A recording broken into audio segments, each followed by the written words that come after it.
fucking week. Survived. Lived. Hey, how are you? I'm Wade. I'm your host. You're on Bitch Day. Welcome aboard. All sorts of fun games coming your way tonight. I don't know what we're going to do. No idea.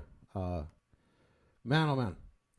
It's a shit show. Let's get it right. Just too much fun going on. So let's bring in my co-host, my lovely wife, Doe. Hi, sweetheart. How are you? Hello. How are you? How was your day? What'd you do? What'd you do too? What'd it cost you? I worked and it cost me my time, man. Oh, fuck. That sucks. Well, we got a kind of a special show tonight. Somebody that's been... he was on another podcast whining about not being on my podcast here a couple weeks ago, and since then we've been trying to get him on and kind of hit and miss and back and forth and stuff, and it was funnier than hell because Bonzi and I were just killing ourselves laughing about it because Lachlan had mentioned that, oh, he's never asked me to be on his podcast, and Bonzi under his breath goes, oh, I've been on like 3 or 4 times now, so without further ado, let's bring in Mr. Lachlan Cross. Oh, there he is. Hello, guys. How are you? He showed up. We were actually taking bets whether you were passed out drunk or still living. No, I made it through. Right on. Well, I appreciate it. This is normally when I go to bed, though. Yeah, I know. Yep. I know. That's why. 8 o'clock is my bedtime, and I'm not one of these guys too that does the. A lot of people that do the morning show routine, they will completely readjust their schedules on the weekends. Yeah. So they'll completely turn their schedules upside down. So that we get up at 3:30, whatever in the morning, right? And then like Jimmy will stay up until 3-4 o'clock tonight in the morning. I know. I don't know how that guy does it, man. I don't know how you do that. How do you? It's crazy. And then he's catching up on Sunday, Monday, Tuesday, right? Yeah, he's trying to readjust his schedule. Yeah, it's hard. I don't know. I like consistency. I don't know how guys do shift work either. Like, I used to get up at 2:30 for work all the time when I worked the big box place, and I used to sleep in shifts. I'd get home from work and have like a 2-hour nap. Yeah. And that way, when Wade got home from work, I'd actually see him because we never spent any time together through the week and stuff. So then 20 years later, I have a sleep problem. Like, go figure, eh? Yeah. My dad did shift work his whole life until he retired. I did it for, 3 or 4 years up in Fort Mac driving bus, and it just about killed me. I can't. Oh, my God. Yeah. Completely dysfunctional. People wonder about the shift work thing.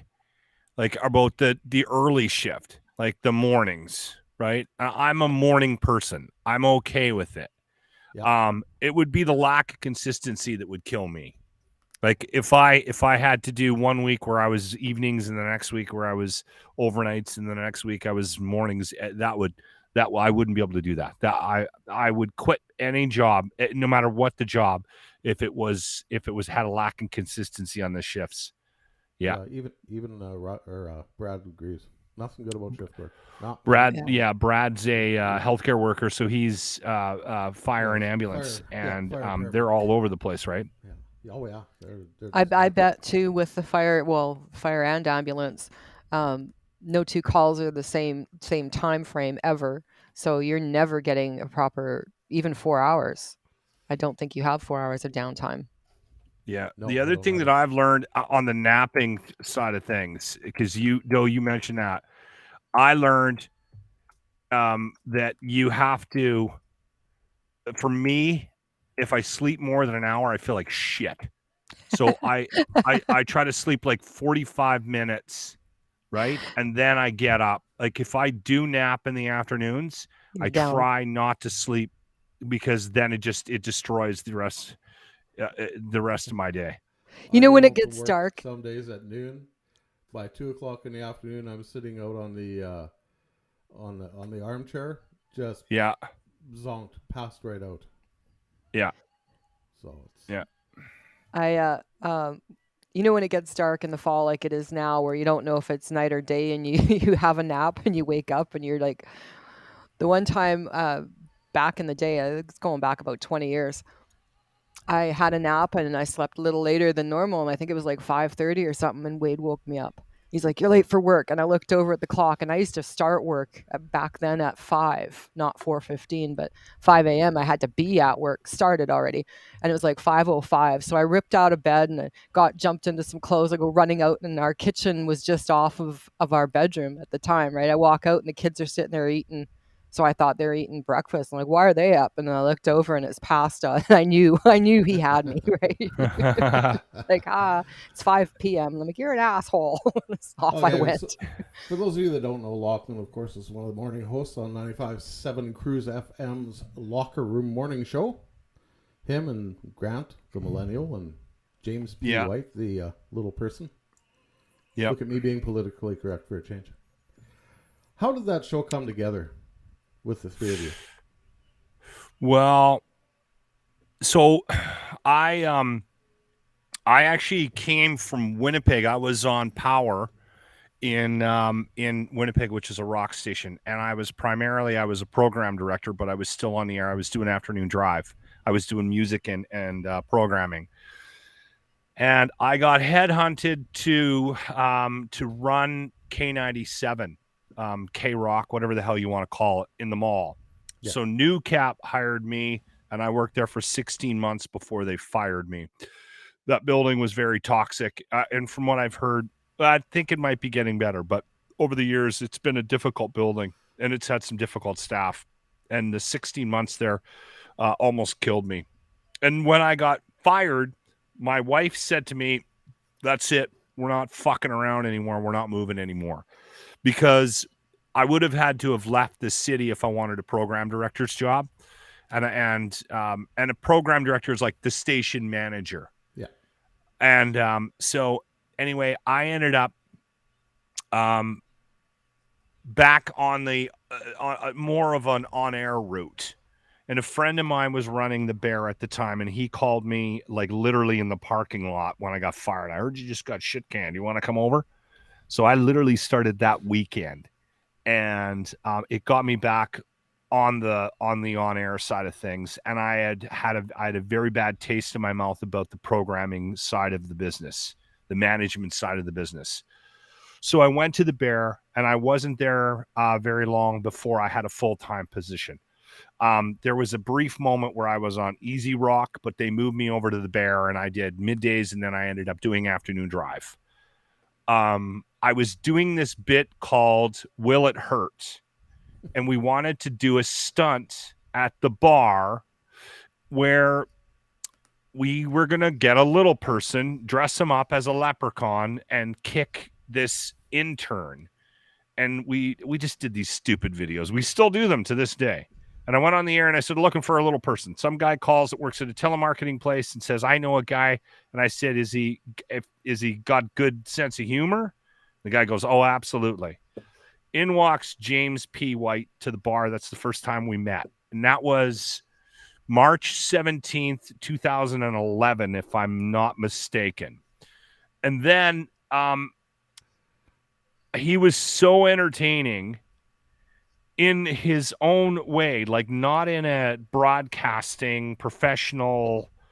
Like I over the years, I've been working with James now for 10 years. Over the years, I have been just shocked at what he brings to the table every day. That is, I call it now, unintended content. Just his life and his existence on this planet is funny and entertaining. Oh, certainly it is. It is. And anyway, so I went to them and I said, "I want him to be part of my show." So over the 5 years I was at the Bear, I kind of weaved him in. Now, when I was at the Bear, I was, in my mind, I was not going to go back into programming or music programming. I wanted to stay on air and I wanted to do a morning show.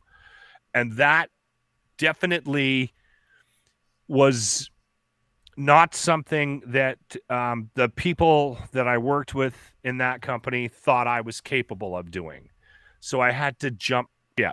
So I took an opportunity with a former co-host of mine, and I jumped into the cruise situation. That didn't last long. That lasted less than a year. She got canned. They sat me down in a room and said, "We want to keep you. We want to bring the locker room back." They, at the time, they were thinking about readjusting the format on cruise a bit. It was more of a adult hit station, right? And what they wanted to do was actually work it more into a rock, more of a classic rock thing that that we have now. So I said, absolutely, you're not firing me. This is good news. You're keeping me around. So they said, do you think Jimmy will come? And I said, well, Jimmy will be here in 30 minutes if you want him, because he was not happy at the Bear. What they had left when I left, they sort of removed him from the air, kind of thing. So I called him up and he said, I'll be there tomorrow. And literally he was. And then I went after the guy that I did the afternoon drive show with, the locker room on the Bear, Warren, who I think is still, if I'm not mistaken, I think he might still be on the Bear, the big guy on the Bear. He wasn't interested in jumping ship. So they said, we have a plan B. We want to refocus the morning show on, it was Hot 107 at the time. Grant was on with Ryder and Lisa. And they said, we're going to we'd like you to give Grant a shot. And so the rest is history. Yeah, it's funny because I've jumped on cruise shortly after you guys jumped from the Bear, or after you jumped from the Bear.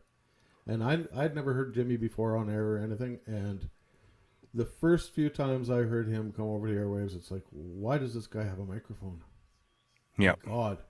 You can tell he's got no radio background at all, no schooling. It's like, wow.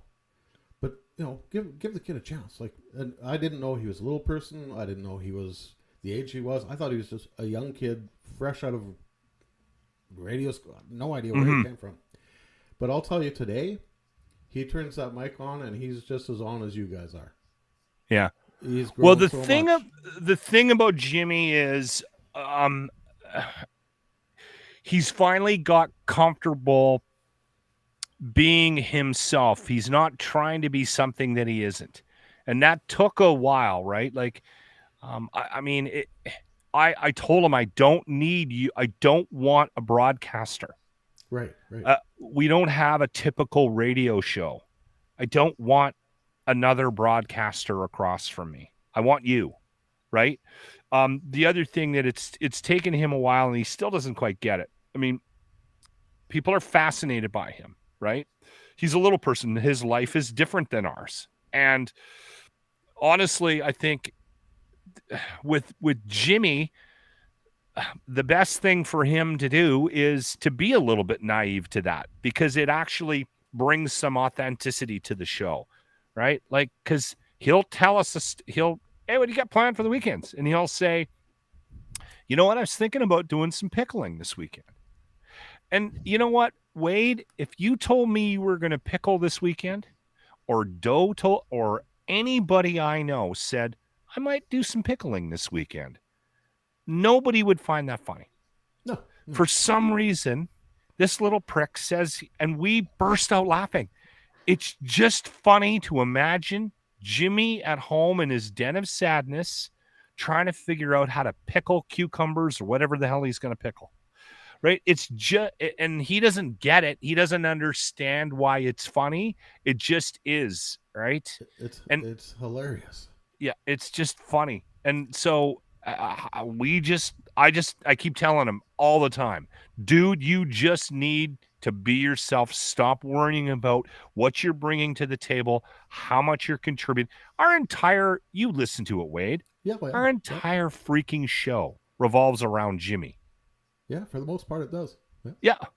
I mean, all our bits, everything. Yeah. It's all Jimmy. He's easy to build off of. That's why. Yeah. Yeah, exactly. It all works, man. Yeah, so Ryan from the Sheeple Shepherd Network wants to know, how many deep are you, Lachlan? Are you into the bridge pack zone? Well, I had to get the bridge pack. I got given a bridge pack today. A friend of ours from Labatt dropped off some beer this morning, so we started early. Yeah, I heard. But they're not real beers; they're just Coronas, right? Yeah. So they're fake beers. Yeah. You're So waxing a bottle. I have a question. Yeah. Going back to, you said classic rock, right? Yeah. Where the fuck does the Cranberries fit into that? Good God, I hate Well, that song. Every time you guys play the it, I zombie. change stations for like Yeah. 5 minutes and come back. Like, I fucking hate. You might as well play Adele. It's 5 minutes and 4 seconds, by the way, just in case you want to set your Usually, clock the next time it comes. I'll listen to about 4 seconds of it and go, "What Yeah. the fuck?" And then I'll change the station. Yeah. Well, what the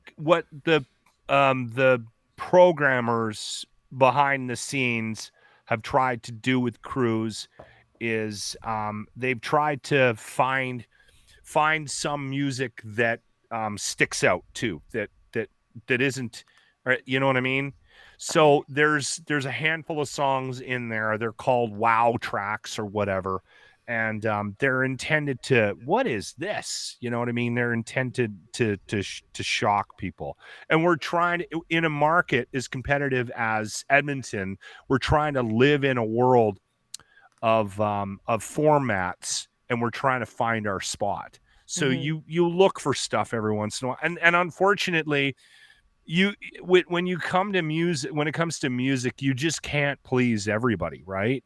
There's it's difficult to find a playlist that absolutely everybody's going to agree on. So I mean, I have friends that bug me every time I see them about something we do. Like Army Chris Yeah. hates Bryan Adams. He hates him.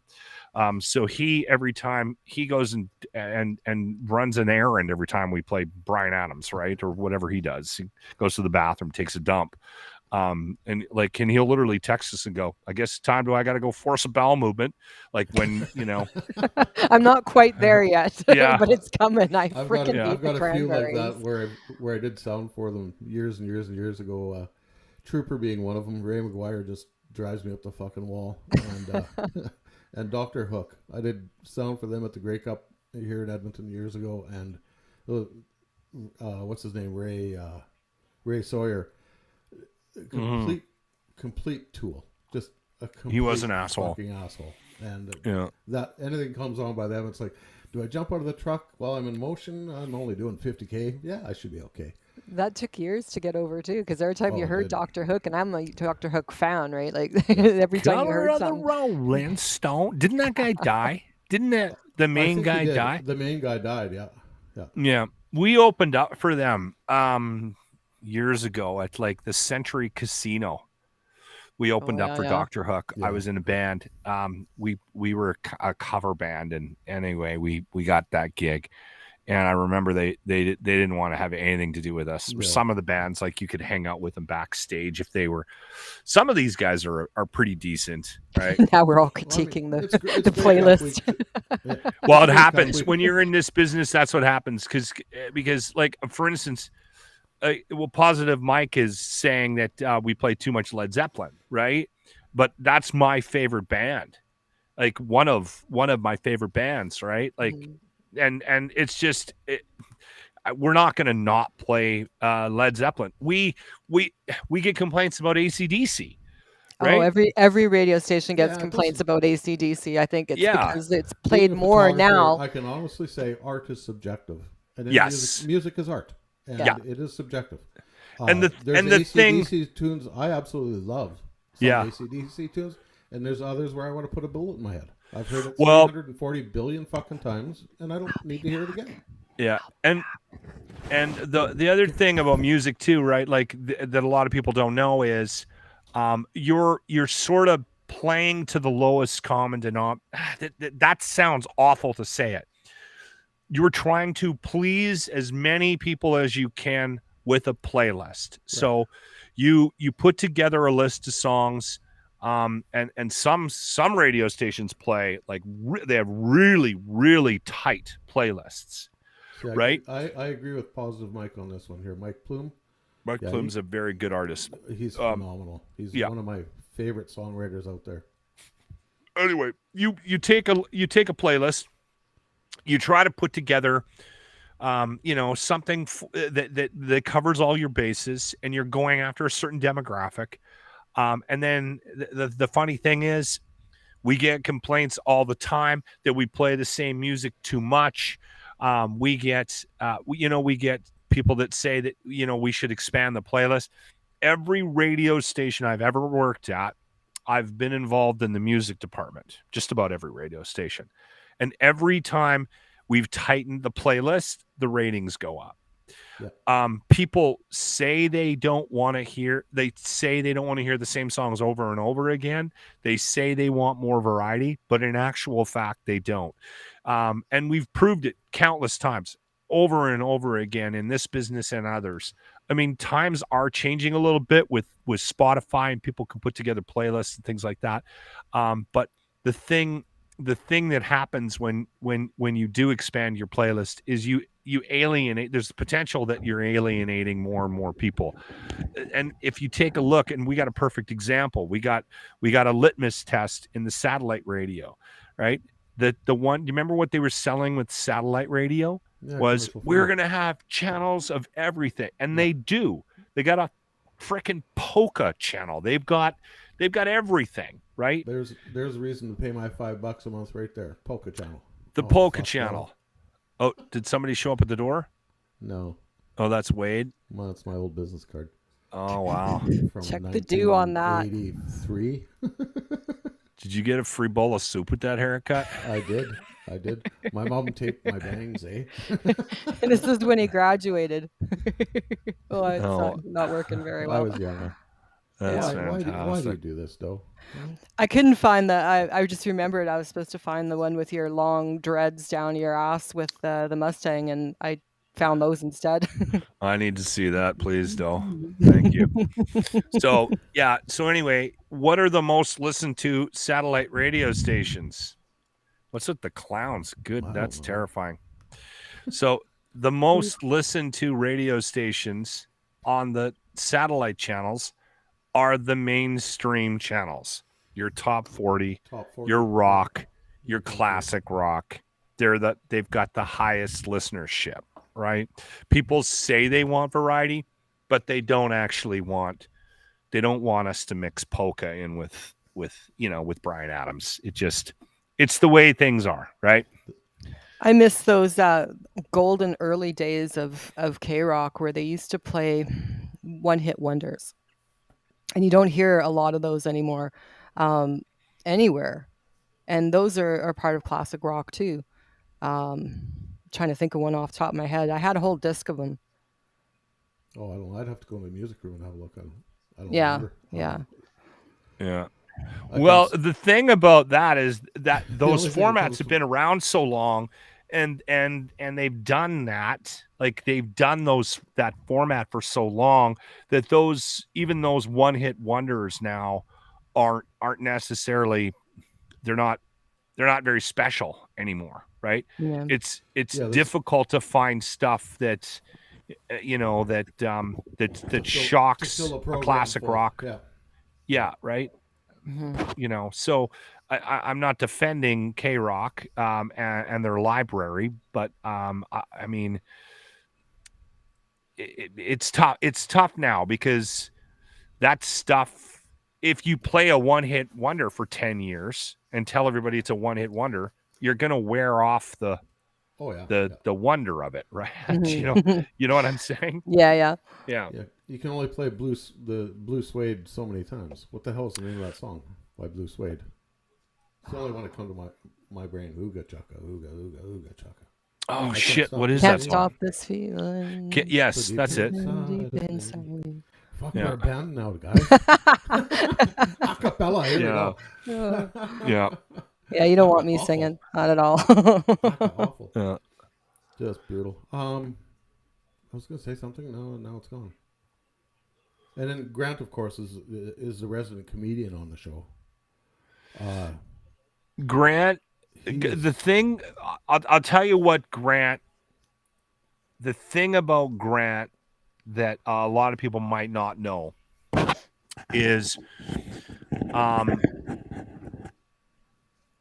when you're working with somebody like me, I'm hooked on a feeling. That was it. Thanks, Ryan.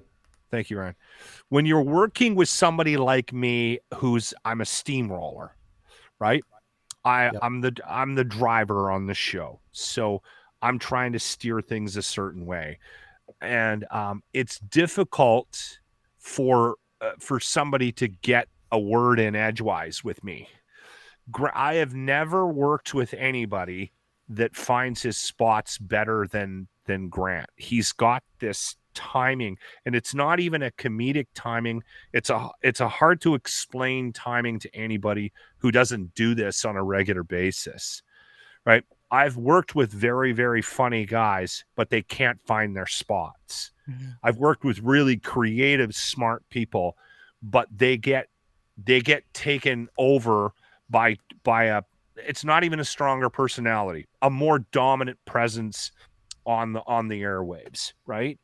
And it's difficult for people to find their spots. Grant is so fucking good at it that I've never worked with anybody. I've been lucky to have some pretty successful shows in Winnipeg and a couple of different shows in Edmonton. And I've liked all my shows for different reasons. This is the best incarnation of the locker room I've had. And it's largely because, well, Jimmy's a walking fucking billboard, and I couldn't live without him. He makes the show what it is. But Grant's that special sauce for sure. Oh yeah, right? I hear things in the background. You and Jimmy, you'll be tearing into Jimmy for whatever stupid thing Jimmy's bought on the internet or whatever the case may be. And Grant will throw two words in very subtly that you, if you're not paying attention, you're not going to. Brilliant. And it's absolutely brilliant. So let's take you back to your youth here, Locker. Yeah. Explain. Living in a van by the river. Because I asked your mom about this on another podcast the other day, and she didn't respond. So I thought, I have a pretty disjointed youth. We moved a lot, so it was my dad and my mom and dad broke up. They were kids. My mom was pregnant at 15, had me shortly after she turned 16. My dad was 17. They got married. It didn't last long. Lasted 7-8 years, and they were kids. They were growing up, right? So my mom met a guy, Peter, my stepdad, and they got married. And we moved to. He had a plot of land in Yak, just off of the Moye River, and Peter, he had a little bit of money from working on the oil rigs in Alberta. And so he bought some land, and he had a little shack on there, and he had a van. He literally had an older van. It was a panel van that he parked up against the side of the house, the shack, when we moved in with him. This was like a 1-bedroom shack on his plot of land. He was a carpenter, and he literally took a chainsaw and cut a hole out in the side of the house, and then parked the van next to it and insulated it. So my mom and Peter, that was their room. And then my sister and I had bunk beds in the main room. And we joked about the van thing because we weren't necessarily right on the river, but we joked about it because of the SNL bit. Yeah, but yeah, that was the first couple of years when I was in Yak. That's how we lived. We had no running water. We had no electricity, and we bussed in an hour every day there and back to school, to Creston. And I was there for 5 years. Yeah. So just bizarre. You know, so I threw up the link for merch.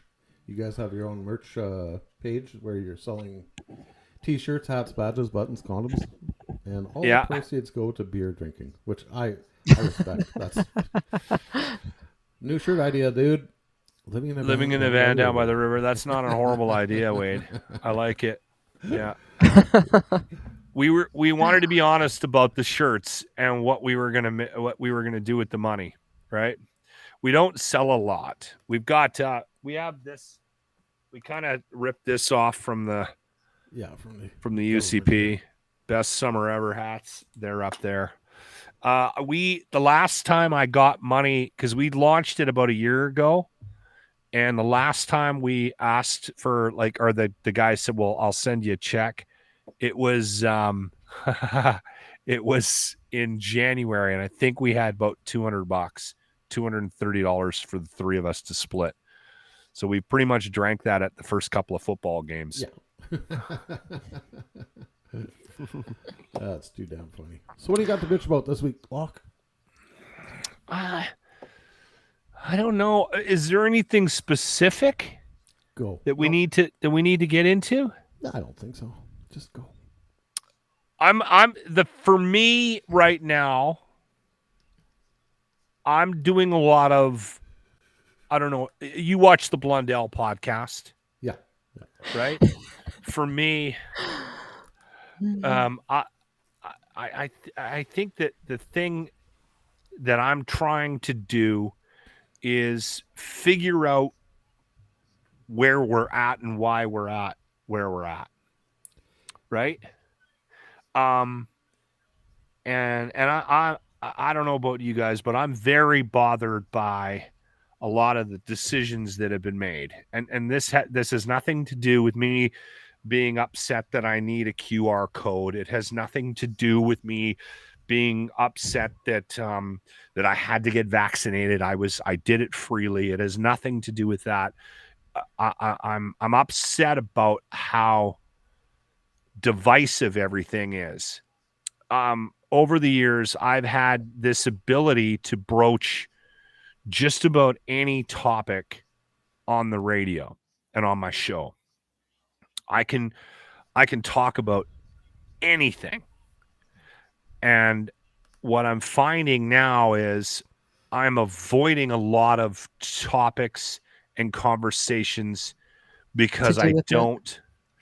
They make fun of me for being an anti-vaxxer, which I'm not.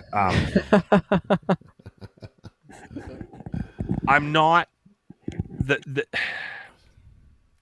I'm avoiding certain things because I just don't want to deal with the bullshit. Yeah, right?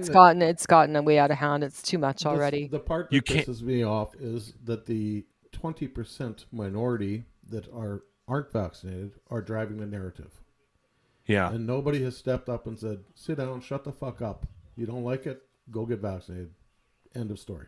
Well, we kind of are now, Wade. We're starting to now. To a certain extent, we have been placating that part of society. We have been. The minority has driven the narrative here up until a couple of months ago, right? Lock Sky. Fucking Bonzi, eh? Right? You're not wrong. You're not wrong. But I'm trying not to be mad anymore. That's my thing, right?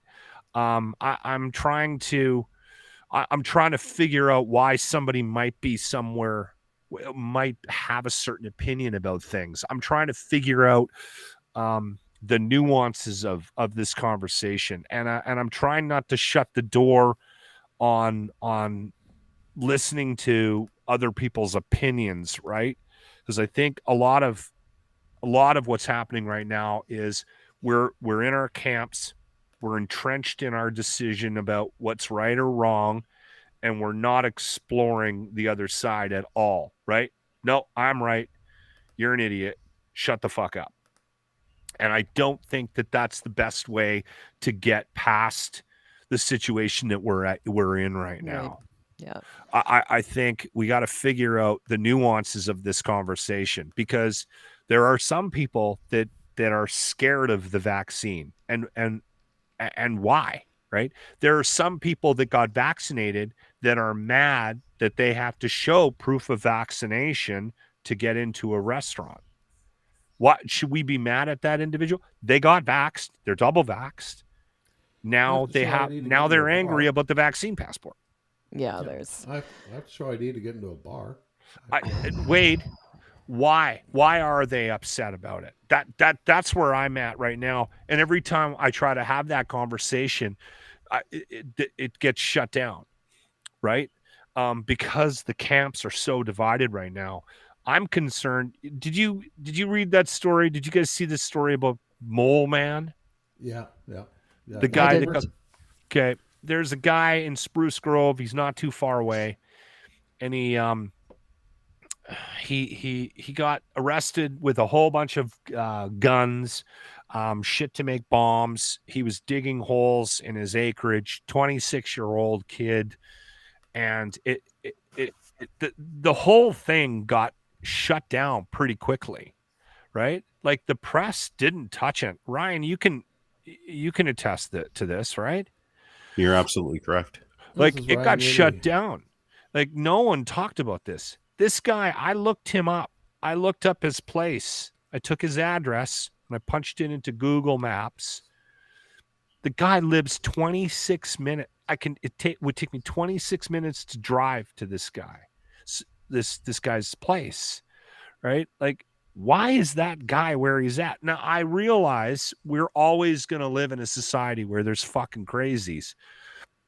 And maybe I have a little more contact with them than others, and maybe I'm a little bit more concerned about it than others, because radio has always been a real, like, it's a beacon for nuts. Like, we attract like crazies, but people are just, they're fucking mad. And the mole man, I know that's an extreme part of this conversation, but that's the thing that's I'm concerned about right now. Not about being right. It's about, and I'm not even trying I don't even really want to convince somebody that they have to get vaxxed or that the vaccine passport is the right thing. That's not. So this mole man, he was just like digging holes and burying shit and living that way? Well, he had bunkers and stuff in his backyard. He called himself Mole Man on 4chan. So the fact that the scariest part about Mole Man is the fucker's free on bail. And they let him out. They let him out. Why?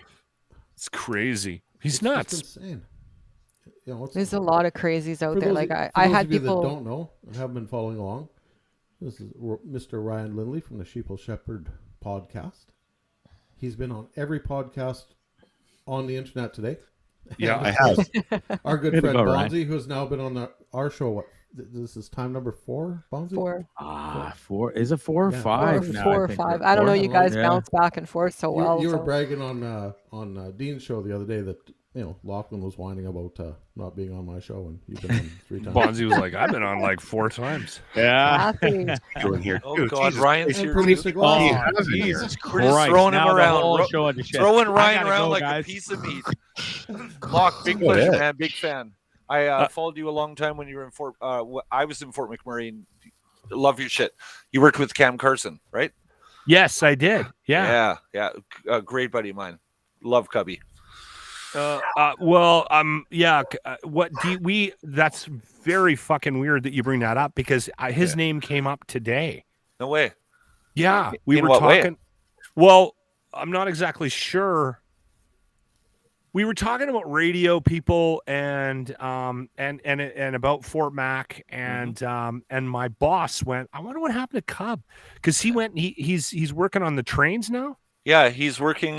He's a conductor or something like that. He messaged me. He's like, "Yeah, I did all the CN training, and I'm running trains. That's what he does in the switching yard." And he's perfectly happy with it. I mean, the radio broadcasting industry, as you know, is just it's taken a dump in the last 5 years. Right? You come in on a Tuesday, and you might be gone on a Friday.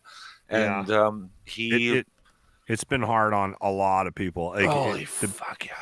The industry. Well, and he kind of got put into. Well, he was doing weekends for you guys, wasn't he? Yeah, we had him on doing weekends when because he was in Fort Mac and he was on our sister station up there, and he was doing mornings. Yeah, 100.5. I think his wife did what every normal wife should do if they're living in Fort Mac. Go, why am I here? Yeah, we should be closer to family. And if you It was fun though, man. I'll tell you what, he is exactly the same person that you are. It's what do they say? It's easier to ask for or beg for forgiveness than it is to ask for permission. And that's the way you run with your morning show. And I love it. Like, Big fan. Cub was like that. Yeah. So Cub got put in radio jail, and we don't need to get into the sort of the history of that. We won't go to Winnipeg. No, the wheels of the bus fell off for him a couple of times. So when you get put in radio jail, you have to go back to get restarted. You have to go back to Fort McMurray. Yep. Right.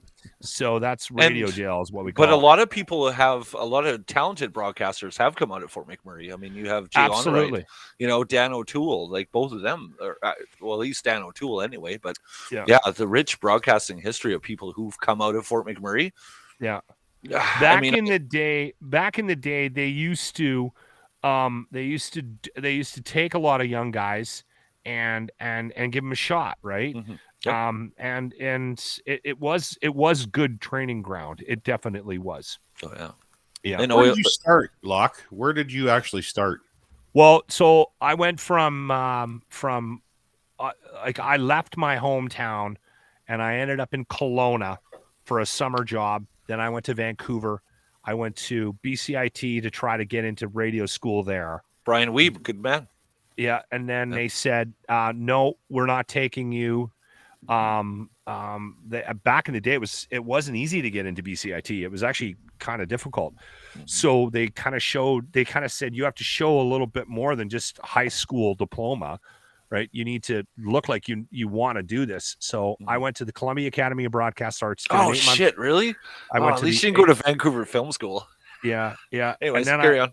I did that for 8 months, realized I wasn't ready, went back to, and at that time I also went to CITR which is UBC, the campus radio station there. Mhm. And I also went to SFU, CJIVE, the campus radio station up there.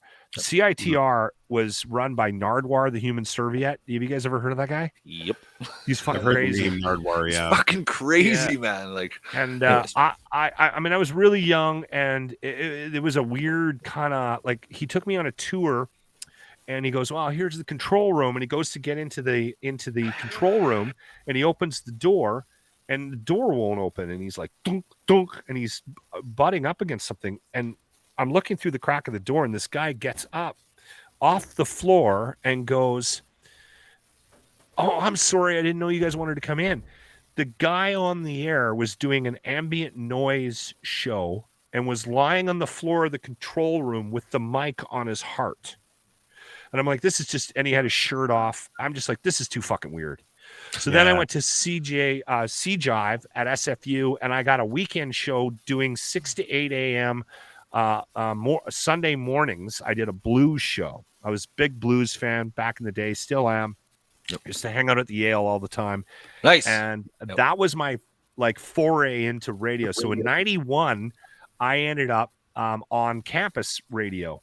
Then BCIT, graduated in 94, got my first job in Edson, went to Fort Mac for 8 months, went to Prince George for 2.5 years, went to Winnipeg for 6, and I've been in Edmonton since 2006. Did you work at the Wolf? 8 years of I never worked at the fucking Wolf. radio school. No. Oh, you know Curtis Pope then, right?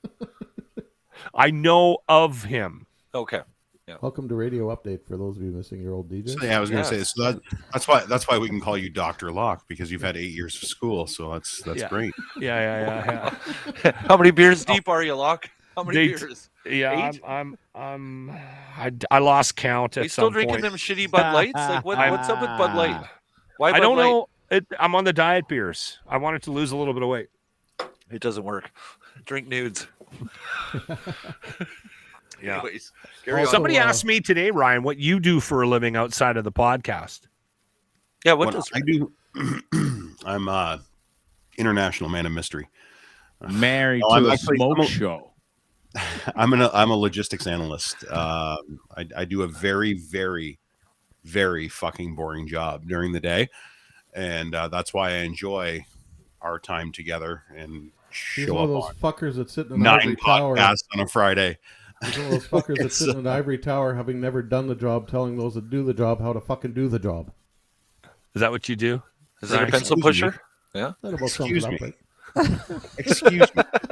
You work for fucking UPS, don't you? Yeah. You work for No.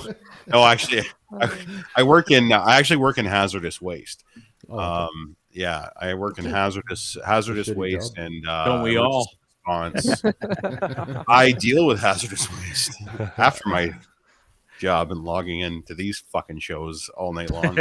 Oh, we have fun. This is Come on. toxic waste. Lachlan. It's so hazardous. Yeah, Lachlan, you missed it. I don't know if you caught Bonzi's show tonight, but Bonzi's guest, Yes. the guest bailed on him, so I ended up back on Bonzi's show again. What did we? Oh my found God, out- Ryan. What did No, we find Lachlan- out, Ryan? What did we Lachlan. find out?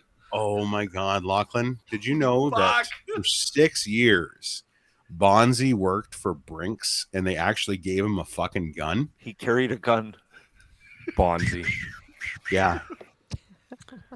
Gun and I was gonna millions say- and millions of dollars. So I was gonna let say me that's ask you a probably question. Did prop they gun, but- train you how to use the gun? Yep.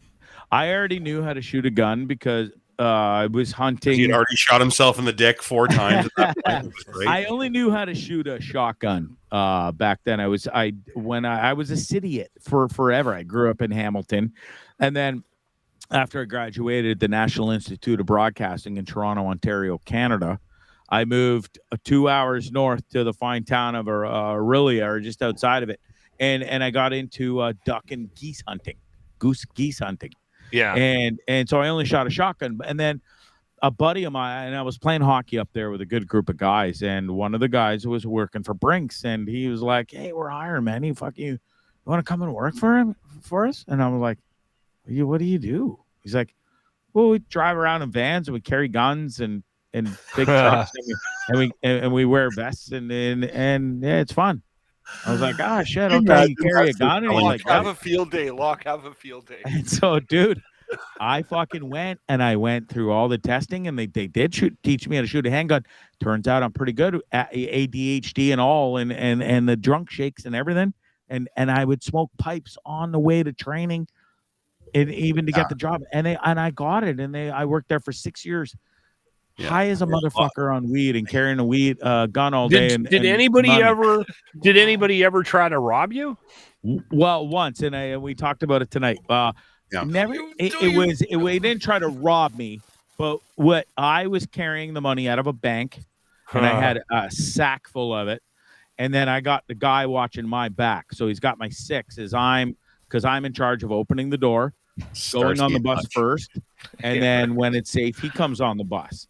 Well, we had this fucking bum on the streets in Collingwood, and he came running at us. But it was like he took one of those like 4 or 5 steps and then stopped on a dime, like faking us out. Had he taken 3 more steps, he would have got capped, because he would have been that close to the truck where he would have been breaching our area and our safety, and then we could have dusted his ass. But you know how I know the this red light, story green is light, true and is because he's used the word cap, 6, and breach. Yeah. So we know he's legit. And he held the gun sideways. Look at my 9. Meant it like this. True story. Sadly, we didn't have the Glocks. We were so Brinks was so fucking cheap back then. They hardly paid you above minimum wage, and you got the old 6-shooter 38 specials that all the old police officers hated and begged the government to get rid of. So what the government do? They just gave him to Brinks and said, "Here you go." Let's just say I was a guy listening to this podcast and inclined on the criminal side of life. Just based on this conversation right now, I'd be planning on robbing a Brinks truck tomorrow. Listen, just based on who's been hired and the overall conversation about the lack of training and security. If it wasn't for Wade. If it wasn't for Wade sending me the link, I would have already been in the car. When I was with the Teamsters, we were negotiating contract with an armored car company. I'm not going to say the name. It rhymes with G-Force. They turned down a wage increase for more bullets at the practice range. Yeah, you know what? That's their mentality in that armored car division. That doesn't surprise me. Yeah. We did a stunt at the mall, the West Edmonton Mall here in town. We were doing this video series, Jimmy and I.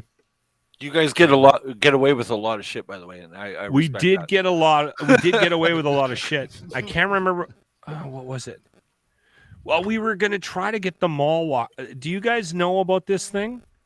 You know the mall walkers. Oh yeah, so, we have them here. Yeah, so the mall before it opens up, people go to the mall to exercise, and it's usually older people, right? And they're in their track suits, and they get their hand like weights. Because it's free, Don't all right? need to You do don't track have to suits. pay the fucking YMCA And it's a membership. climate- Is that climate And it's control. safe. That's nice. And it's safe. Wow. Yeah. Go in the So- winter. Yeah, So- for the elderly. We All need wanted a to new do a tracksuit. bit. We wanted to videotape these mall walkers spanking a stripper. So we got a stripper, and she looked just like you would imagine. And at 6 o'clock in the morning, we went down to the mall, and we took her down there, and she had a certain outfit on that was prime for spanking. And we thought it would be funny to get some of these old dogs in their track suits to spank her. Well, we weren't in there for 5 minutes, and literally 6 security guards came running, and I thought they were going to shoot us. They were mall cops, and they ran at us like we were literally like bombing the place. And they had their guns out, and they were screaming at us, and we were like, Holy shit!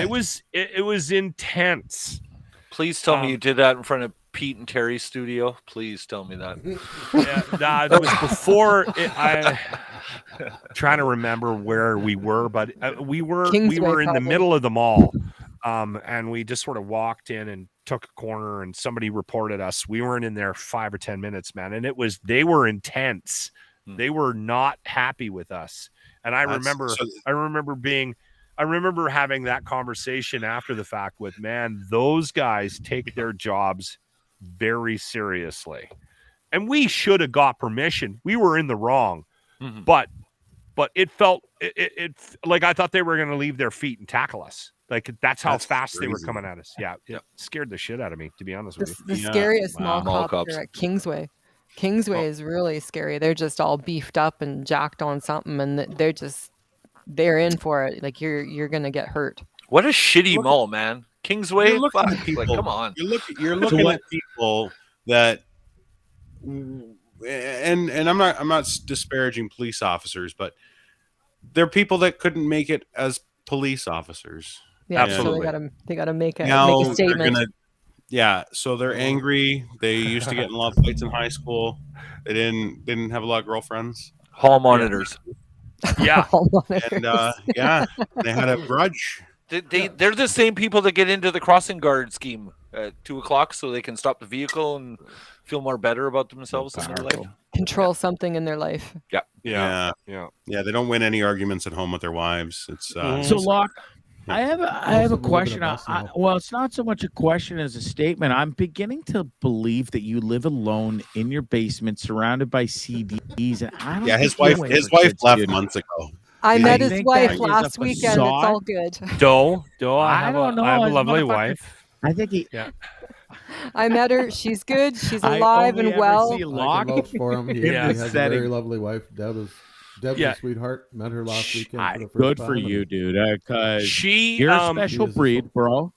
she's been with me a long time, so she doesn't. This is not something she wants to be a part of, right? She has no desire whatsoever to get dragged into my stupidity. It's funny. Right. Cub's wife says the exact same fucking thing. Anyway, Yeah. carry on. So does my wife. And Yeah. So Here she's she is. traveled Here I with am. you from town to town to town and never complained about, like, because obviously a job's a job. So that's cool. That it's almost like you're playing in the NHL or something to show about and traveling from team to team. You're that guy on the radio. And Well, I'll tell you, we had a lot of hard conversations about the moves, right? And some of those moves were not. They were not. My She wife wasn't is fully on not. board. My wife's not the transient type like I am. I get itchy feet. I need change. Yep. My wife is the let's settle down and I'll live here for the rest of my life. And so it was difficult for her. And ironically, the one move, the hardest move, it wasn't too difficult to get her to leave Fort Mac. Wasn't too You're difficult to kidding. get her to leave Edson. You lived in Edson? Oh my god. I lived in Edson for a year. The Prince George. Wait, sorry. Let Glassy tell us about the janitor from 1986 at the radio station there now. No comment. Don't get that. No Don't comment. encourage that motherfucker. Yeah. Sorry. So anyway, the move from Prince George was a little tough because that's where we had the girls. We had the girls in Prince George, and we bought our first house. So it was like we're moving to Winnipeg, and that one was hard to chew on because now we're moving away, like even further away from Vancouver, which is where she grew up and born and raised. Family. And then the hardest move, I'll be honest, she fell in love with Winnipeg. Absolutely loved Winnipeg. Loved So did our Kenny, house. Kenny Jones, man. It's like, who the fuck enjoys living in Winnipeg? Like, I loved Winnipeg, man. Really? That was a great city. I loved that radio station. were you there for the Batista incident? No. No. I was gone. I was gone in 2006. Okay. And you know what? Listen, I've said this before. I'm doing really well here. I love what I do. I'm very lucky to have the show that I have. My wife's career is she's done fine here in Edmonton, but we have never fallen in love with this city. I'll be honest. Yeah. We do not have this connection with Edmonton that we did with Winnipeg or I mean, and obviously my wife, Vancouver. I mean, we go back to Vancouver. She cries for the first day we're there because she misses it so much. But we can't live there. No one can live there. Yeah. Can't afford to. I got a job offer to go to Vancouver years ago from one of the companies that fired me, by the way, and a company I sued offered me a job a year after I sued them, and a year after they fired me, a year and a half after they fired me, and they offered me $15,000 or $20,000 less a year for a lateral move in Vancouver than what I was making in Edmonton at the time. I'm like, you got to be kidding! That's the dollar. No. I'm like, I'm living in Edmonton. I'm making $15,000-$20,000 more a year in Edmonton, and you want me to go double my cost of living for less money? Yeah, you're crazy. As much as, and people do it because they love Vancouver that much. I would have to make twice what I'm making right now. Fucking rains here all the time, man. Rains here Would all you- the time. I would have to You make see twice. yourself- You see yourself rolled leaving around Edmonton and had ever, to- Locke? Oh If the- yeah, I can Yeah. see myself leaving Edmonton for sure. He's coming to Toronto. He's going to fix radio in Toronto for us. It's going to be great. Fuck, why not, dude? Let's go. Where would He's you gonna go, get- Locke? Where would you He's go gonna right get a now job if you offer in had Hungary when he's there. if you I'm had the hungry to find a opportunity job. offered a gig anywhere across this country as a major broadcasters yourself? Where would you go? Boss. I mean, for me, it's about whether or not I would be able to do what I'm doing and have the freedom to do what I do. Yeah. That's a big part. I'm at a point in Harvard's my very life. Harvard is very forgiving for a lot of things. And I'll that tell you was- what Harvard is. Harvard has a radio wing, Mhm. and I'm not exactly sure they know what I'm doing. They pop in on Tuesdays for the sales call. Cool, yeah. How do you get away with drinking half a dozen beer on the air? Like, is that they don't bother you about that at all, against dude? the law Because about you don't that. you don't I hide didn't it. tell them that, but No, it's easier to beg for forgiveness Yeah, than it is thanks, to ask for Fonzie. permission. yeah. Good I job, learned that from track Cub. record. That We was- didn't really drink on the air. We were just No. faking it, Bonzi. No, it was just Yeah, I know. it's It's silly me. It's a bit. he It's brought on the radio. those empties were in the trunk already. I think if you're gonna do what we do, I think you need to one, you need to have a little bit of success, and I don't want this to sound egotistical, but we have a good show and we have some pretty decent numbers, right? Yeah. So right now we're making our company money based on the numbers and the audience that we're bringing in. So there's some flexibility, obviously, there. It is a smaller company. and I think there is a bit of a disconnect with what we're doing based on where the head office is and where all the major players are, right? Like there's the bulk of the management is in Calgary, so they're not paying attention to me here in Edmonton. And then the Saskatchewan is the head office, the base there. And that company, Harvard, is a big business. They own a lot of properties and stuff like that. So they're not 100% focused on radio. They make a shit ton of money in other businesses. So we're lucky that we're not. I don't know if I would get away with the shit we get away with if I was in Calgary or Regina. I'll Jimmy be on your show. You have Jimmy on your show, man, and the way that you maximize that is like brilliant. That's the drawback to a move is he'd have to take the midget with him. Oh, yeah, he's adopted him. He's his stepson amazing, now. man. So. I don't think I'll ever do it. I'll never do a show again without Jimmy. It's only half the cost. It's fine. You can push it to the line. You can push it to the line so far, and I love that you guys are like 5 times better than the other two at K. Anyways, I'll say that. That's the other thing I wanted to ask you too, Locke, is you push Jimmy's buttons in a huge way on the show. Does he ever take offense where he's actually really pissed off? Oh yeah, all the time. Yeah. All the time. Yeah, Jimmy is. I can see. I was on the show with Jimmy today. Sorry to cut you off, Locke, but before you came on, it was me and Jimmy and Dean, and then Dean took off for a minute today was, and it was meant to be because it was one of those days where I came on early, which doesn't happen, and it came was on early. Jimmy. And me and Jimmy were shooting the shit. He held the gun and it was funny, and he was fucking, dude, legit, like not even joking. Fucking watch. He was upset with you today. Yeah, no, yeah, he was mad. He was.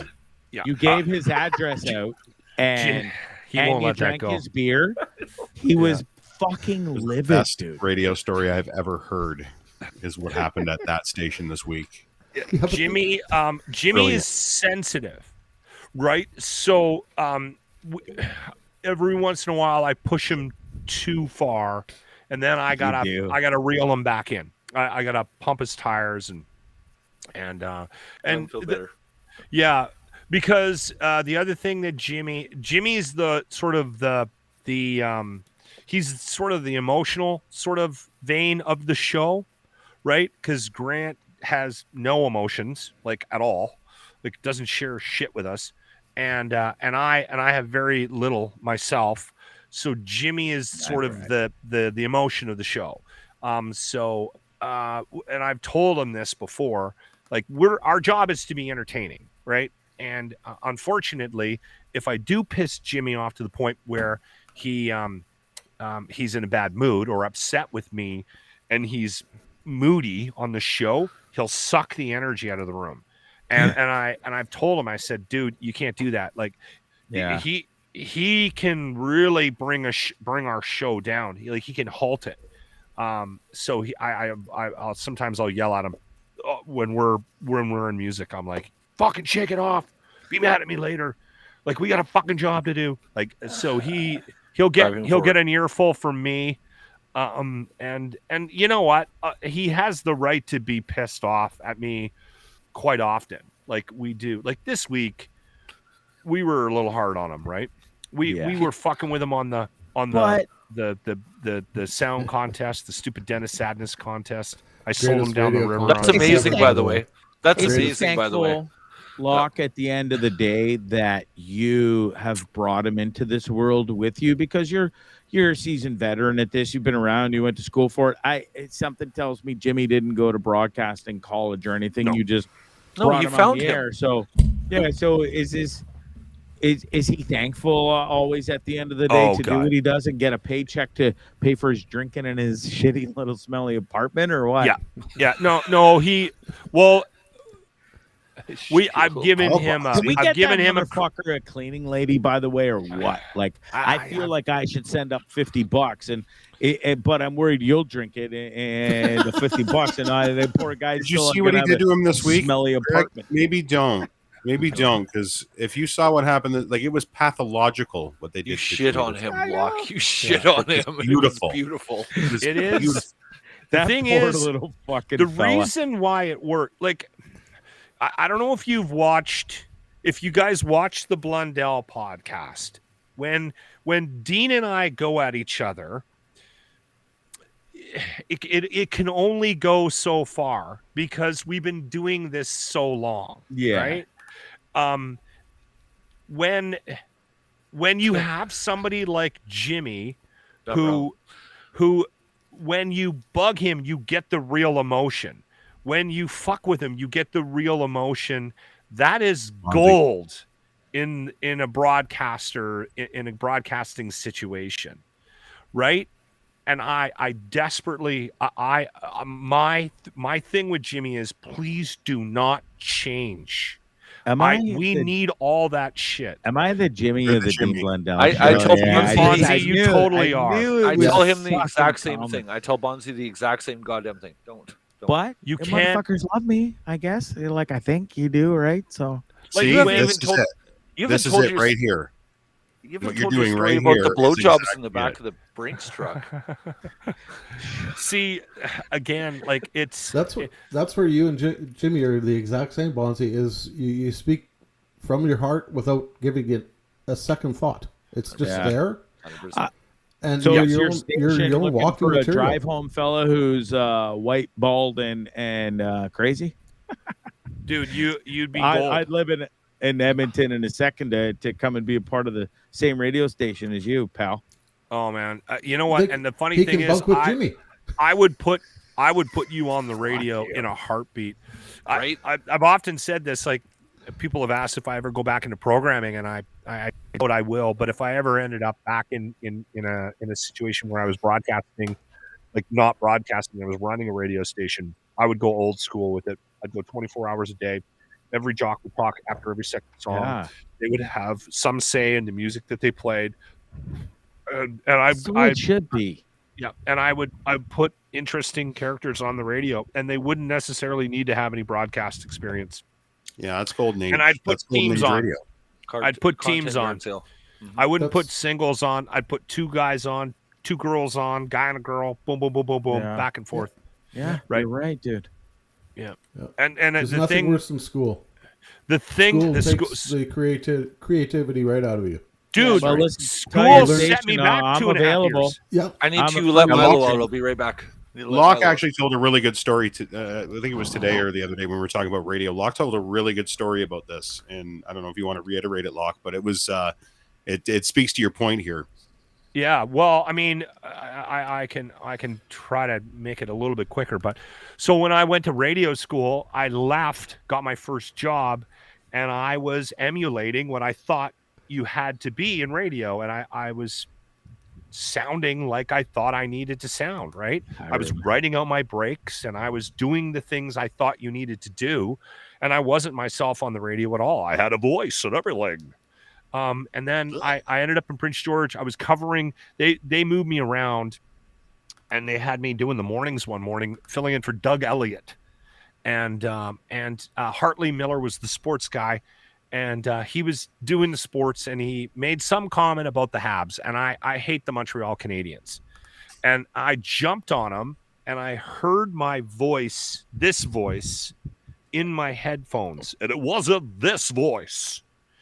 And I went, it was like a switch went off. And it was I can be this guy. I need to be this guy on the radio. And that the phone lines went crazy. As soon as I did that break with Hartley, it just did, my whole idea of what radio changed. And it took me over 2 years to shake what I learned from school. What year was that, Locke? Because 96, I remember 97. Yeah. So, well, that makes sense because when I got on radio and I graduated at an NIB, and we were taught to talk like that. Fired up, talk, hey, it's the Bonzi show. And you talk like those DJs that are crazy.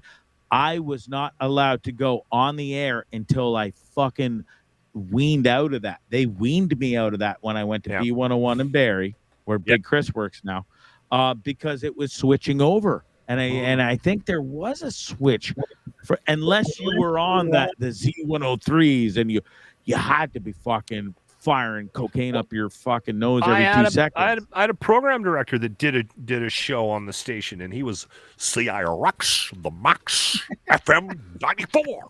It took him a minute to get the calls out. And I'm like, and you're living in that, and your boss sounds like how that. I was taught. And he's the guy that's giving you air checks, right? As soon as I shook that, I remember, and it took me a while. I had to train all my programmers because they were like, I have never been liked by anybody, any of my men. Well, I shouldn't say that. I've had a tough go with management and with consultants and talent coaches. People don't get what we do. We're way fucking more inside than a lot of shows are. We got a lot of inside bits. Wade can attest to that. Wade listens every day. Yeah. I mean, we got a lot of stuff that we do that we don't explain, like Preston Manning bit. Like Preston Manning's not dead, but every time we talk about Preston Manning, we go on and on and on about how, rest in peace. That was me this morning, by the way. That wasn't Jason. That was me. Okay, awesome. But I'm just saying, there's so many little things we do on our show that anybody. I remember that's my worst nightmare when they would go, wow, we got some consultants in Detroit listening to your show. It's like, oh fuck.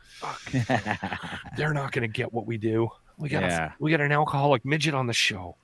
Yeah. It's just, well, you're a story. So it's almost like different. Do you look at it as your show is like a soap opera almost every day, Locke? Like in the sense of, Dean had characters. He had that fucking Adrian guy that called in all the time. That was great. Yeah. Howard Stern his show is a cast of fucking misfits. Crackhead Bob. Whether you work for him or you don't work for him, you're just a caller. He has all those people. Is that sort of how you're rolling and what you do up in Edmonton? Yeah. I think you gotta make sure you use the whatever is around you, right? Of course. And sometimes it works and sometimes it doesn't. Like, we had a guy, George, that called. Wade, you remember George? Yep. He's up in BC now, isn't he? Yeah. He doesn't call much anymore, but now we got Phil. It literally gets up at 5 o'clock in the morning and starts drinking and listening to the show. Did you have Drunk Joe? Did you guys have Drunk Joe in Edmonton? No, I don't remember. On days off from site, would crush beer cans at 7 o'clock in the morning with his garage door opener. I'm fucking drunk. I don't remember him. No, you said, it's all about content, right? Every person that calls in gets an audience. Why? Because the problem, I'll tell you now, Glassy, is the big issue is no one uses a phone anymore. No, you can't get phones. It's all texts, man. Yeah. So we call a lot of people. And try to get, like, if a text comes in that we like, we'll call them and try to get them on the air. But yeah, you have to use I don't know if it's soap opera. Bonzi asked about soap opera. I don't know if I would describe it as a soap opera, but you know what? We try to have fun. We try to be lighthearted when we get in. And we're man, I'm so lucky. I'm 51. I got fired once. I literally got hired in the parking lot when I was driving away from that building, and I was on the air. I got fired on a Wednesday. I was on the air doing the Saturday night all request bear bash. Wow. On Saturday, that weekend that I got. That's almost unheard of. I didn't mean it soap opera in the sense of a female. No, I know what you meant, but it is a male soap opera thing in a sense, I think guys like you do have your casting character. Yeah, it's a continuance. It's a perfect way to put it, though. So I hope you didn't take offense. No. God, no. I did not take offense to that at all. I'm just, I'm not exactly sure if I can explain what we do. We have a lot of bits and things that we do that we find funny, and I think the audience buys in, and they're very forgiving. Like we did that Dennis Sadness Secret Sound of the Day. That's amazing, by the way. Yeah, where we were basically trolling other radio stations. You took a budget and did nothing with it. Sound of the Day contest. Fucking amazing. Right. I think I have a good analogy for you, Locke, and I think not really a soap opera, but it's one of those. I didn't know Seinfeld was a chronicle. Like the entire show, the entire series was a chronicle. But even if you missed 5 or 6 episodes and you watched it, you could still enjoy it.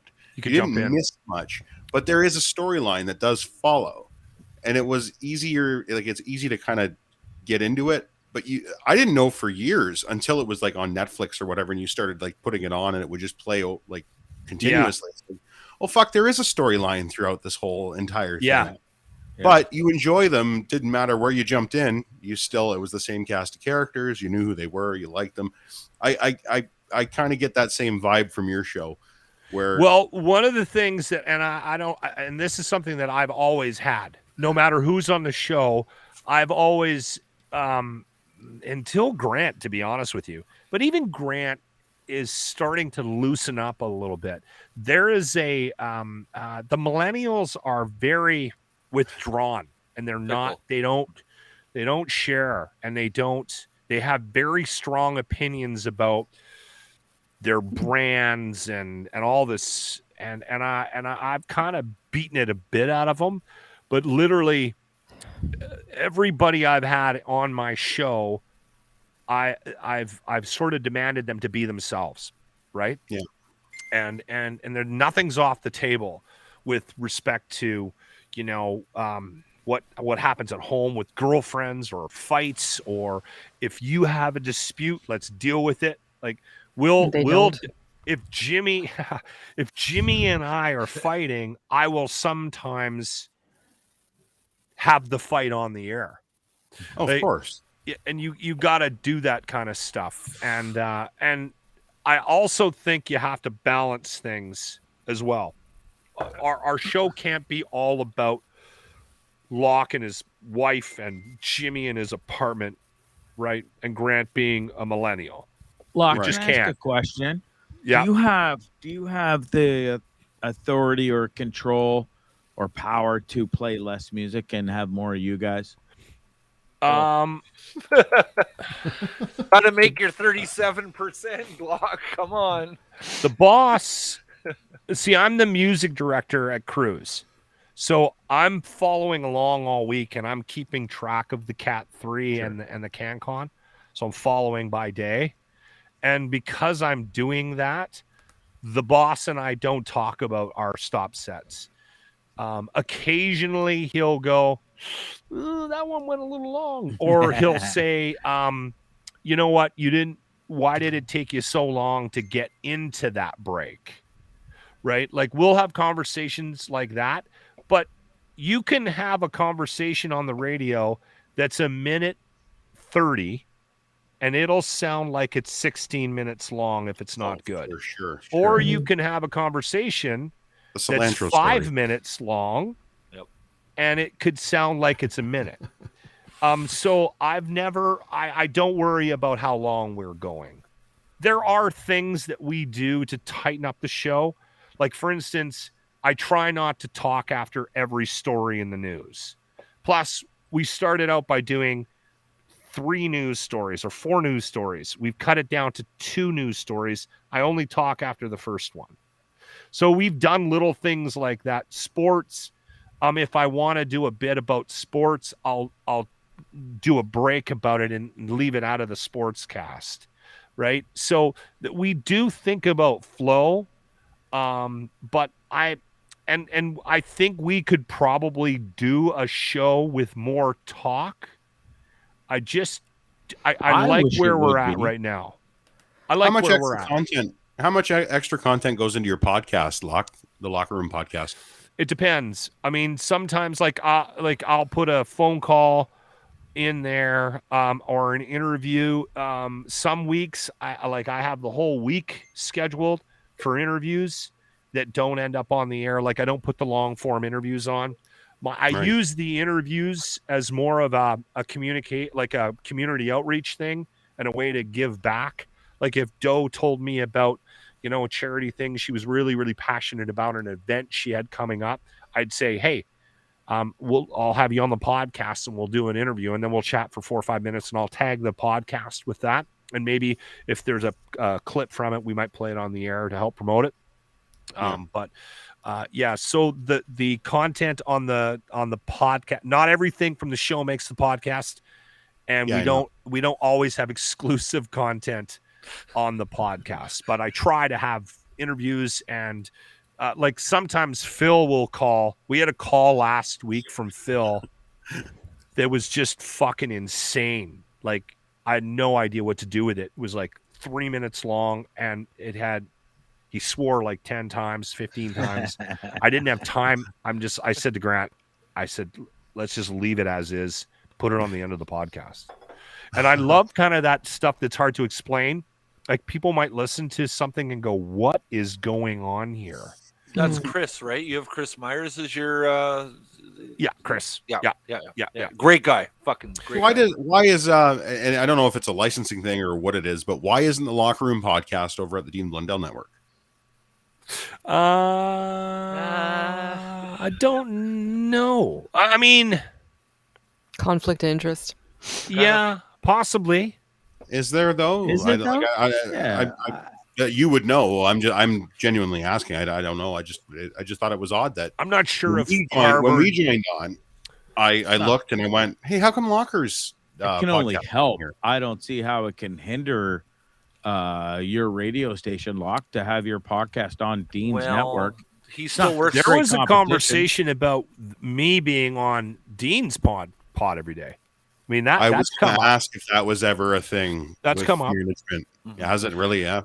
Well, I think the one thing about the podcast world right now is radio people don't know how to deal with this. That's right. To do with it. Does that stupid brass not see how many fucking followers and people you've brought over that from Ontario who are listening to Dean and now are listening to you? I'm one. Lindley's one. Hopper's one. You know, we got a lot of people, Bonzi. Every day, it works the other way too. It works the so other way it's too. It works the other way as well. You're not wrong. I work through Locke. Yeah. You're not wrong, Bonzi, but I think a big part on the radio station's end of that. Don't hear that very often. I'm not going to call the window and door place in Edmonton because I'm from Toronto, so I'm not going to call them. So their sponsors are not benefiting from me being a listener, and they don't care that I listen to Locke. They care that I'm keeping the sponsors happy and that they're, so. And maybe if they actually shifted their sales approach to a little more national, it might help. But as for a local radio station with a podcast or a online stream, what I'm doing as a listener, they don't give a shit. Really, at the end of the day, I don't affect their bottom line. Well, you got that stupid hat hanging in the background, so I mean, it does help. I think that's promotional advertising. Come on, Lindley's here, Locke. I'm buying your hat, $6.99 a pop. Yeah, woo. But you see, this is where that shift that Locke's talking about, where they don't know what to do with it yet. Yeah. And I think that might be a part of it. And Locke, you are talking about going mainstream with. It's almost like syndication was back in the 80s and 90s. Yeah. Remember how syndication worked back in the day? He's not wrong. A lot of radio broadcasters who are within this industry, and Locke will agree with me on this point. You go into meetings, it's like, yeah, sell your online content. Go, make the podcast, blah, blah, blah. But how many broadcasters have no idea what the fuck they're doing? None. They don't. Well, there's that, but no one knows how to handle this and how to treat it yet. Right. It's still kind of. It's not shunned. Locke. Why the fuck don't they? This isn't new anymore. It's open market growing faster than they can control. Because they're glad to go to school and get their pay their $20,000 and get their radio career to do weekends, and then all of a sudden they're ceremoniously been doing a podcast. Then they're thrown out the door, and this isn't all new. of a sudden it's a new medium. No, it's not new, Bonzi, but it still hasn't. And radio is catching up. I mean, radio has adopted the podcasting side of things, only on Roger's side, probably. But they're not really sure how much does it hurt or help the radio show. Like if Locke is on with Dean, is that beneficial to Locke's brand? Or is it detrimental to my numbers? And how do we balance that conversation? Detrimental. Like, how much of your podcasts come back into radio later? I think that's where they're having a problem with it. They don't want your. I'm trying not to bleed those two worlds right now. Like I'm not using the show to promote the podcast, and I'm not. Dean is really good. Dean promotes the locker room. Right, Dean gets it though, but also Dean is he's coming at it from a position of like let's get as many people in the tent as possible. Yeah, and I'll be honest with you, that's what's I find so attractive about the podcast world. One, you're flexing a different muscle, and two, I'm learning a lot about this about broadcasting, and I think I'm growing as a broadcaster by being involved in a daily podcast. And again, I'm the driver on the locker room. Dean's the driver on so I have to exercise a different sort of skill set when I'm on with Dean, right? It's a different medium. Yep. It's a different medium. So I'm learning, and this is I'm very intrigued by this and the potential of podcasting. I'll be very honest with you. This is that long form that you were talking about. Like this is that long form, but you get to do it live, as opposed to just having a recorded interview like you do on the Locker Room podcast. Yeah, but it's long form, and as long as you want to do it, and I think you're right. Uncensored. Yeah, and the structure is obviously it's a little less inhibiting, and it's a lot more free, and I like. You're just a little more relaxed. You're a little more, free thought, free flow. I've said this to Dean, and I've said this to people in the radio industry. There's a lot that radio could learn from podcasting, and there's a lot that podcasting could learn from radio. Yep. The problem is that there's an arrogance on both sides of the formats, right? The people in radio are like, well, everybody and their dog has a podcast, a blog, blah. Right, and they're not wrong, right? So and not a lot of podcasters have learned how to monetize this yet, so it's not chewing away at the dollars. Right. It might be chewing away at the money, right? Or not the money. It might be chewing away at listeners, but it's not sucking dollars out of terrestrial radio at a measurable point right now. So there's not going to be any concern about it. But radio realizes the value of building a brand through podcasting, or they wouldn't be doing it, because a lot of broadcasters are told at terrestrial radio to do podcasts for their show, right? Because people are used to on-demand content now. There's a lot less appointment tuning in the world that we live in. So there's that kind of push on radio now to get into the podcast side of things. And it could be as simple as what we do, repurposing your show for somebody to listen to after you're gone, and maybe they become a fan and they bring you in, right? There's at least enough research or enough proof that has value to bring people in, that they continue to, right?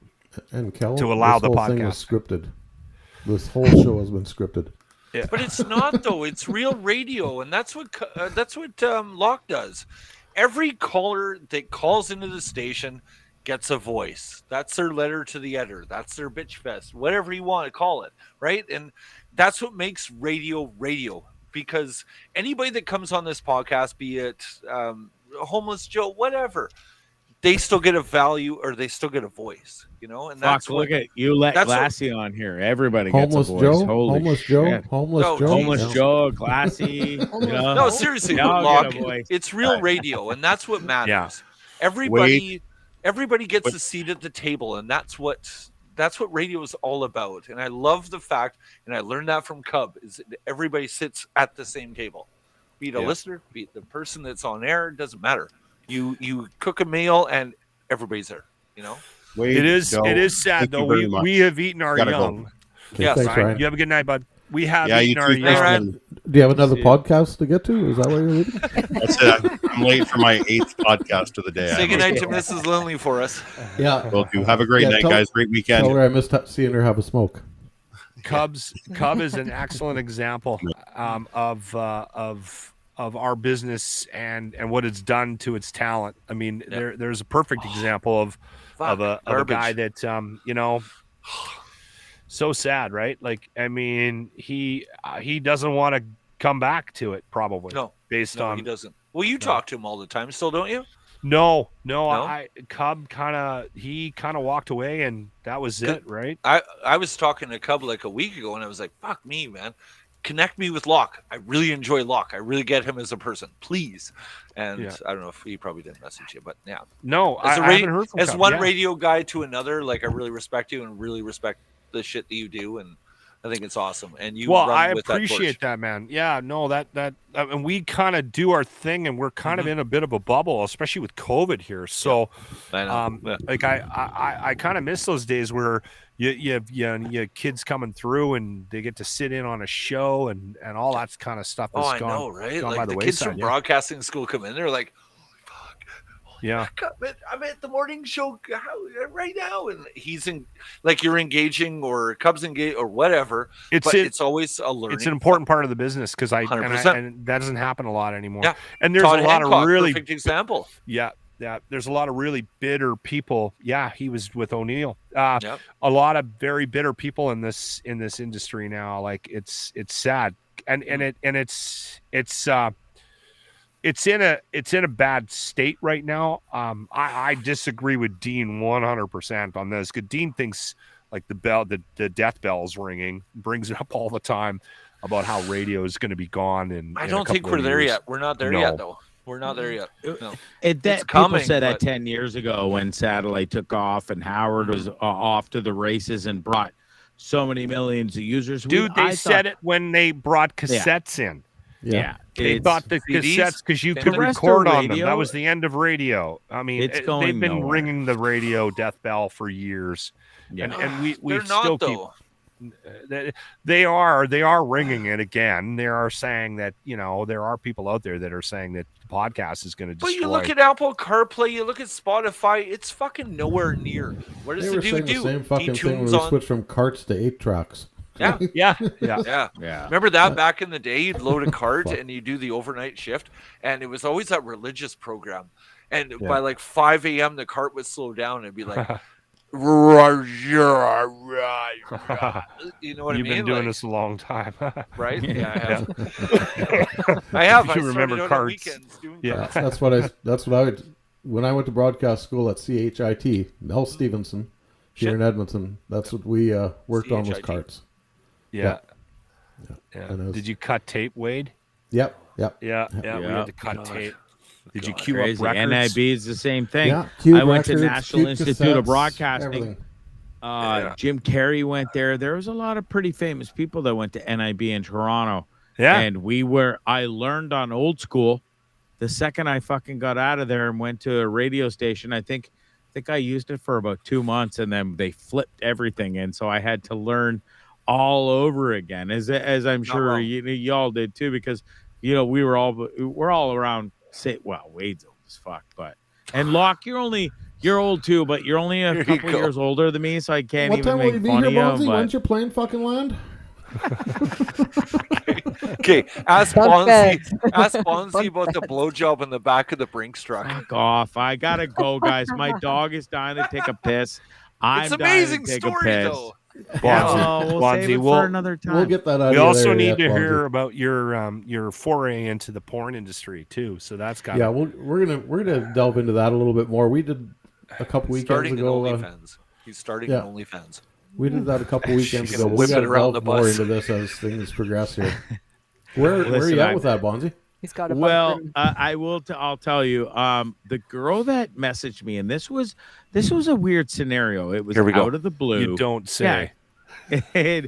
45-year-old man being asked to get into porn. Nothing weird about that at all. In a bus. And it's weird because this girl I've known, she is the first. Like my penis went into her vagina about this much when we were 11 or 12 years old on a sleepover, and we were curious little kids back then. And now this girl She's in porn.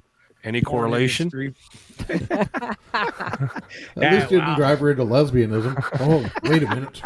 Hey, no, that's got. Well, she does swing both ways in her porn, but I'd like to think that I started her whole career. She had the best right off the bat, and was like, "Well, I just gotta go and find the." Anyways, long story boring. That's why I love you, Bonzi. She messaged me out of the blue and said, "Hey, I'm going to be in Los Angeles in 2 weeks. Would you like to come on set of this porn shoot that I'm going on?" I'm like, well, hell yeah. Hey, how are you? I haven't spoken to you in about 25 years, but sure. And I was like, yeah, I'd love to. She's like, oh, no, I follow you, what you're doing on Facebook and this and that.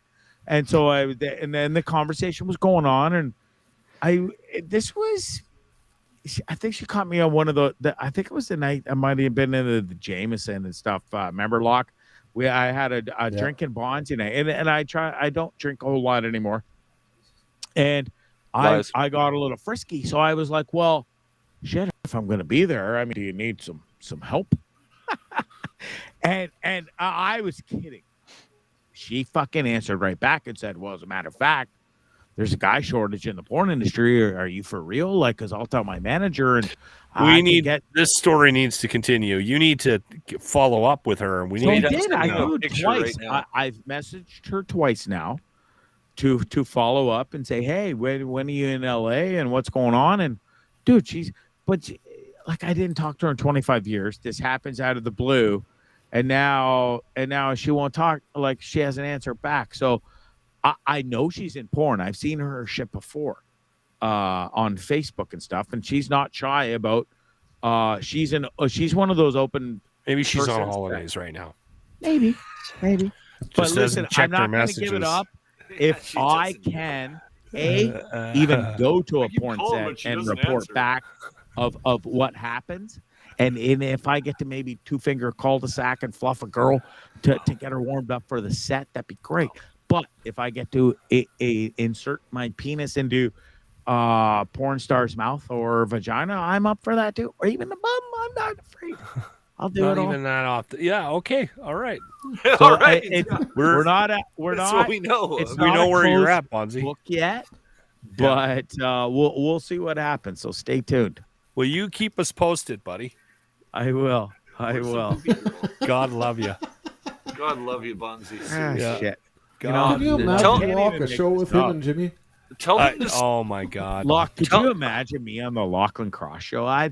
Would we be fired, or would we have the #1 show across Canada? I'm leaning towards the latter. It would be questionable day to day, I think, Bonzi. Probably. Every day's an HR meeting. Probably. Yeah. So we want to talk to you about this time that you guys were talking. But Locke would be like, it was him. It was him. I sell Jimmy down the river all the time. Yeah. I could only imagine what you do to me. Fuck. So you should too, though. Right on. Well, this was a lot of fun, guys. Yeah, I gotta go. My bladder's gonna burst, and so is my poor dogs. But God, I love coming on this show. Where's Bonzi live? Doe is the greatest. I mean, she's just the most lovable thing in the world. Wade, God, you're ugly, but I love you so much. And then there's Glassy, who just rides off Bonzi's coattails now. I'm trying to find that chick out of Green Bay that sent you with the tattoo over her tits. That was Yeah, cool. you keep.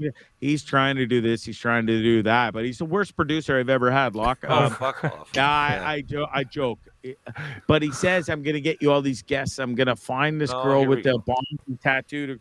Locke, did you ever see that? There's this girl in Green No, Bay. I have no She idea wore- what she you're had talking a about. cheese, Oh, a bra. She had cheese tit bra, she had a right? cheese And tit bra. and all here was open, and she had Takes all Bonzi kinds. legit I saw tattooed that. Yeah. across her chest. I'm trying to find it. Yeah, I saw that. Yeah, you need to get her on the show. Clearly, I I'm know, right? That's what I trying. said. Find her. Well, Find producer said That's a he's producer's trying, job, but though. he's looking. guy's You can useless. tell. her. You didn't send me her link, so I can't find her. Oh, But well. I have the photo somewhere. you know what this motherfucker did 2 nights ago on me before I leave here real quick? Oh, Lord. He came on my show tonight and bragged. He picked We lost 2 him. girls that watch Bonzi live and love Bonzi live, Yep. but they were in his region and were feeling frisky, so they sent him lingerie pics, and this motherfucker ends up over at their place Yep. and riding. Well, why is he there? Bonzi live. Yeah. That's why. I can see And- this. I can And see and this. he's Right? putting his You're a filthy yard little sale. That's what we love penis about in you, this bro. and these Like- 2 lingerie girls who love Bonzi. So now when I ever go to where producer Glassy is, which is coming up in February, the 2 fans of Bonzi who want me, I can't touch them now because this filth has been all over it. I don't know. You should rethink Yes, that. you would. Yes, you would. Go ahead. I don't know. Why do you think the band, when the band's on stage, what the fuck do you think the road crew's doing? Yeah. They got to make their way back there first, right? Yes. All right. You'll notice I shut the dough off before I said Yeah, good for Ah. you. That's What did good you do? journalism right there. Yeah. Nothing. Never mind, though. It that. doesn't Bonzi matter. Live is where you can find Bonzi. Thanks for popping in, Greg. Appreciate it. Love you guys. Peace. Greg, love Love you, you, man. Locke. Bonzi. Love you, Glassy. There's always right. a playback, buddy. Right on. You guys, Lassie. thank you for having me. I hope that wasn't too boring talking about No, radio. I think we did okay there. We did So, okay. Locke, you've been on radio for a very, very, very, very long time. Yeah. What was the? I barebacked onto a promo, like it was me and Cub hugging. They put it on a billboard. I'm like, I think we're barebacking, and totally ruined the fucking Valentine's Day promo. What in your history of working in radio was your? Maybe went too far. I'm dying to know. Oh shit! That you walked into a meeting and went, I done fucked up.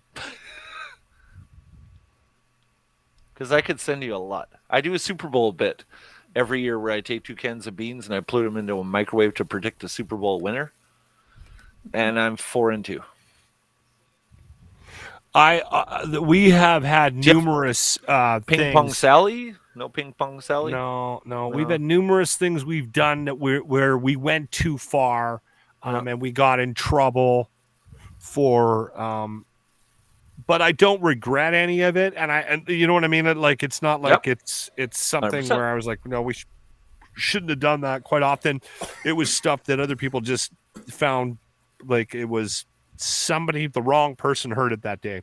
Oh, offended. So one morning the PD was listening. I remember I don't even know if I should repeat this. Uh-oh.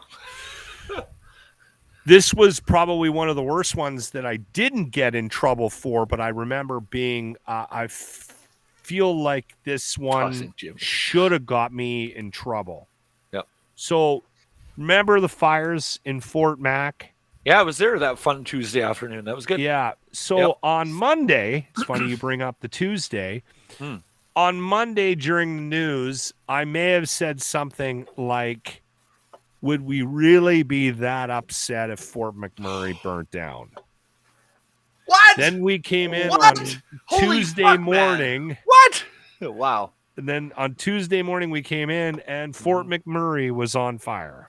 Mm-hmm. I never thought that the city would go up in flames. So that was just, I was trying to be funny, and it was an awful thing to say. I never got in, well, I kind of got in trouble for it. If I'd have never heard that emergency broadcast ever again in my life, the It tone, was awful, and what it it was did to that fucking awful. community, and so you can't say stuff like that, right? No, Like no. you and They left us for dead, though. They really Yeah, did. they did. Like, they it was totally Sunday did. afternoon. It was 30 fucking kilometers out of town, Yeah. and we're all like, "Hey, by the way, maybe." Well, that was Monday. I Go mean, look it at didn't. that. No, and it the was winds Sunday. were fine. Yeah, They were fine. It didn't look Yep. like it was going to hit. And so you make a calculated error. You know T-Wolf, don't you? Tamara? Sort of. I mean, she I was know on these. 105, Yeah. right? Yeah. She was literally driving out of her driveway while her house was in flames. Yeah. Like, yeah. fuck. And she was in Beacon Hill. Yeah. Like, it was crazy. So I Yeah. mean, there's Brutal been times. a couple of things like that in my career where I've said things that I shouldn't have said. Did you have little sassy Cassie in Edmonton? No. No? Never had her in the studio? Chris Byrne and I were midget tossing her. We threw Jimmy. We got in trouble for that. But Jimmy was on board. Plus, I mean, how far can you throw? He weighs more than my wife. Yeah, well. Well, I love thanks for jumping in, man. I love what you do with the Secret Sound, man. That's fucking beautiful. Thank you, Glassy. To take I a appreciate promo it. and make nothing of it, but it's awesome. Yeah. Sick tap. It's I want to connect award-winning. with you. We should drink one day.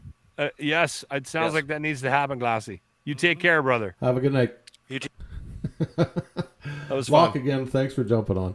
Appreciate Not it. a problem. Wade, It's a lot thank of you fun. for having me. I appreciate it. And hey, good luck with your dad this week, Yeah, okay? thanks, buddy. Yeah. Appreciate Yeah. it. You keep me posted on that, all right? Yeah, I will. We'll talk to you probably All right. tomorrow. Thanks for having me, Doe. Have a good night, bud.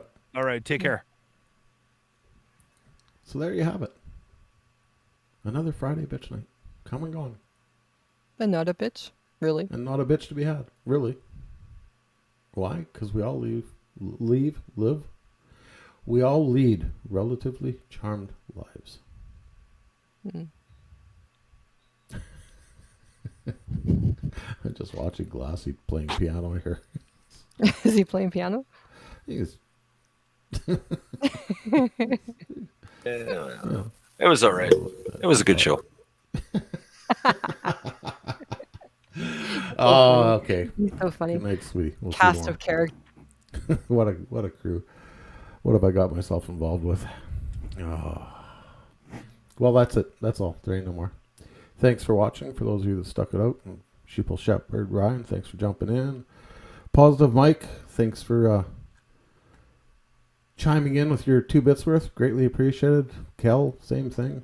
Everybody that's commented. Gwen. All you guys, thanks for watching. I appreciate it. I really do. It's a lot of fun. I enjoy doing this shit, and I'm going to keep doing it until it gets boring. Until then, you're stuck with me. So, deal with it.